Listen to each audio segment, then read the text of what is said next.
Are you used to the weather here or air condition? I am not. I mean, I don't know because it's only been 2 days, but yeah, I wish it was a little sunnier. Yeah, yesterday. A little bit. Yesterday when we were visiting the Forbidden City. Right. Yeah. I saw you with the camera. Right. Yeah. Right. You are like I actually like the cold. I was like, oh, he's a hero. He's like, you know. Like, no, I don't mind the cold. I like the cold. The cold is okay. It's when it's gray. Yeah. You know, that's when it gets a little hard for me.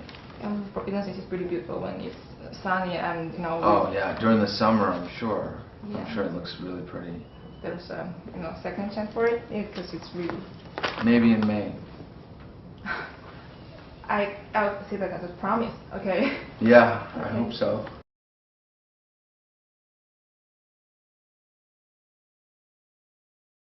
I did, yeah, I did. No, I did. I sort of thought, that he, to me, was kind of like, he was like this bachelor guy who didn't really have a lot of big family back home, and he was someone that was very driven, and he had Air Force training and a lot of flight training, and he basically, I think he was somebody that one day was hoping to be a commander. That's what I always thought. He was going to be like Jessica Chastain's rank one day, was his goal. And I think what happens with him is that on this mission, he ends up meeting Johansson. It's actually not Scarlett Johansson, but Johansson, the character. Even though he should be meeting Scarlett Johansson. Why? But so he meets Johansson, Kate Mara's part, and then Matt Damon gets left behind, and so suddenly I think it all changes for him in the movie. I think he finally, he decides, you know what? I met this woman, and this, it's about life or death, and I'd rather go back, save this guy, and I met this girl, and I want to get back to Earth, and I want to start a family, and I want to be, so it all changes for him, from my point of view, in the movie, but he kind of, so that was my little backstory. It's just somebody who was, really driven and had all these plans to kind of do all these space missions and stuff, and then throughout the movie he goes, you know what? Actually, I just want to go back home, and I want to go back home with her, and that was like my little thing.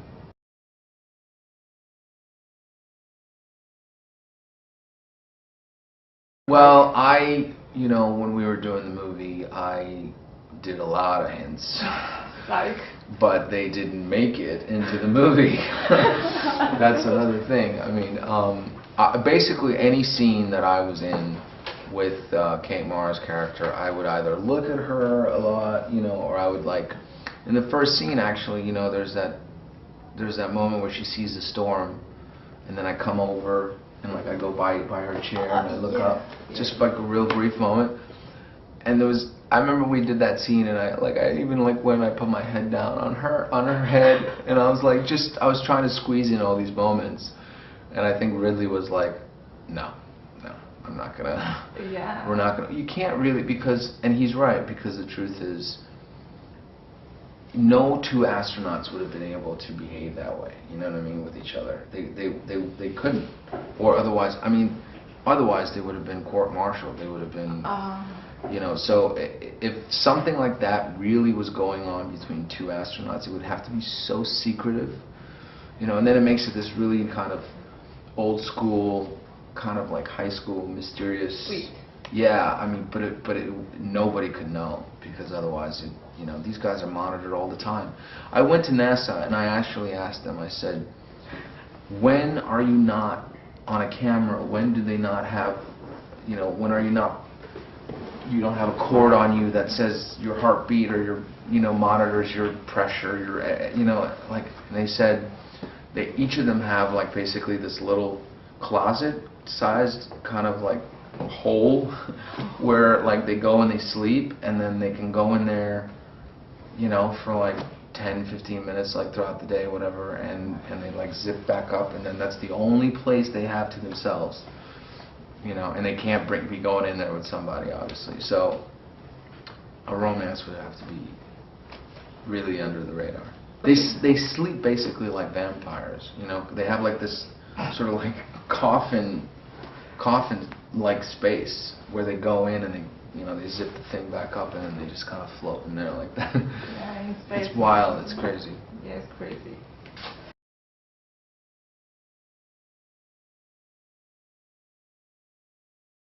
Well, he has to be, because the other thing with him is, like, if you remember, he's the guy that kind of pronounces him dead. Yeah. So I think for him there's a little bit of a, you know, guilt, fault factor. I mean, the thing is, he didn't do anything wrong, because when I've spoken to actual astronauts and NASA scientists, they've all said it's just protocol. Like, if something were to go wrong, you know, it's basically what they train is to be prepared for every single kind of scenario. So there's no real time to think, oh my God, someone has died. Oh God, we're doing this. Or, you know, it just immediately, if something happens, you look at the information and then boom, you go to one of the things that you've trained, one of the scenarios. You know what I mean? So it was just protocol to do that. For them, it was like, okay, we're losing time. It basically says he's dead. We gotta go. And I think after they left, you know, then maybe feelings were probably starting to go, oh God, you know, we lost somebody and so on. But in the moment, you don't feel that. And then I think for him, when they find out he's still alive, again, you don't want to be the guy to say the wrong thing. And so I think it's very clear in that scene, you know, for him. It just says, yes, I gotta go back. I mean.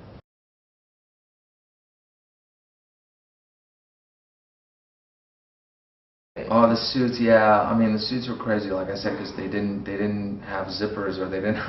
We couldn't go pee. We couldn't go to the bathroom. We'd have to take this whole thing off in order to like go and put them back on. And sometimes, you know, to save time, we just didn't go at all. So you'd be walking around, you know, like in pain.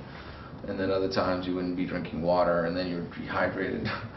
But the suits, the bigger suit was actually way easier, to be honest.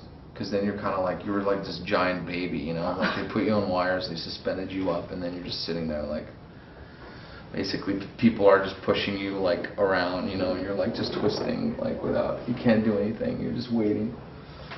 I always heard that when you're in a superhero movie, the costume is like you don't know zipper, you have to be, but in an astronaut movie, it's like this too. Well, these were more intricate. These were not, you know, in the superhero movie, the trick is to make the costume look the way it does, but then also for you to be able to move and fight in it can be really difficult. So it has to be flexible, you know. Sometimes here it didn't really need to be, you know, it didn't need to be too flexible. I mean, you're not doing kicks and stuff on Mars.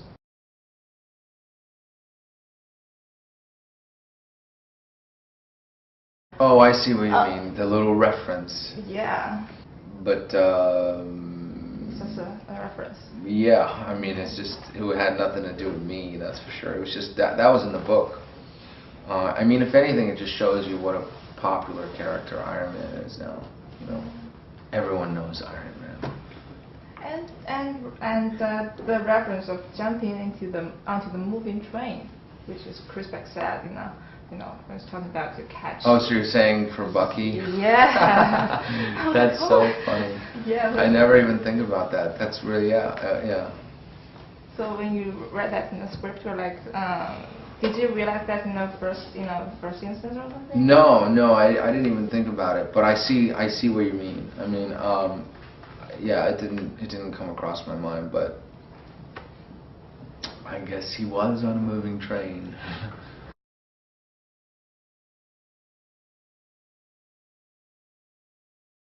I haven't cut it. I mean, I'm gonna cut it soon. It's gonna happen. Yeah, but I haven't yet because we have some reshoots in January, and I just thought, you know, and actually, the thing I worked on was takes place in the 70s.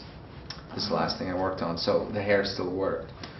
But I just said, you know, if I get a job that's going to require me cutting it, then I'm going to cut it. But I haven't really, it hasn't come up yet, so I may just keep it until we get through the reshoots, and then I think I need a break from the long hair.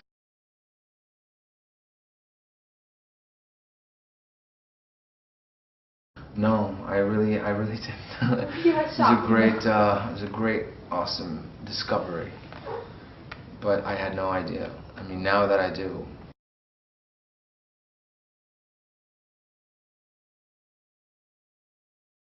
Oh, but well, because like I said, it was just me, you know. It wasn't, you know, and it was me and my friend. It was it's not Winter Soldier and Captain America, yeah. But you and your friend is good. But that's great. I'm happy. I already saw that people had did their own like photoshops and stuff. You've seen that? My favorite, oh yeah, the best one was the Emperor one, where like I had the bald head. That was amazing. It made me laugh so much. That was amazing. I'll tell the person who did this. And do you know who did that? We can like. Well, it was genius. That's what I think. I think it was just genius. I have it saved on my phone. I'm very excited. I sent it to everybody I knew. I was like, look. You're gonna be, yeah, it's a noble hairstyle, you know. No, it's so fun.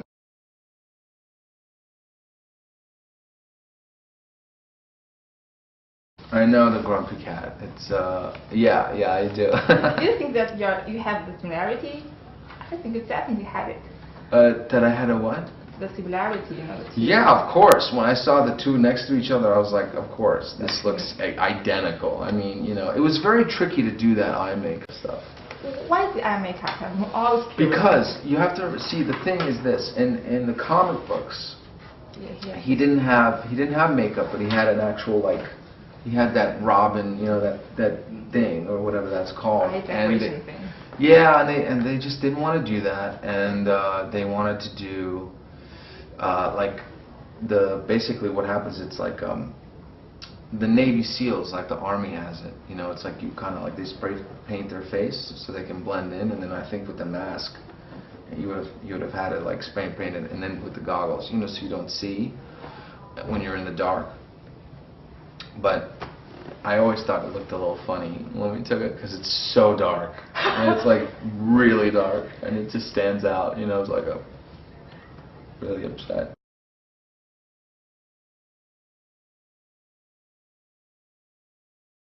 No, that's not gonna be there. Oh, it's a pity. No, and no mask either.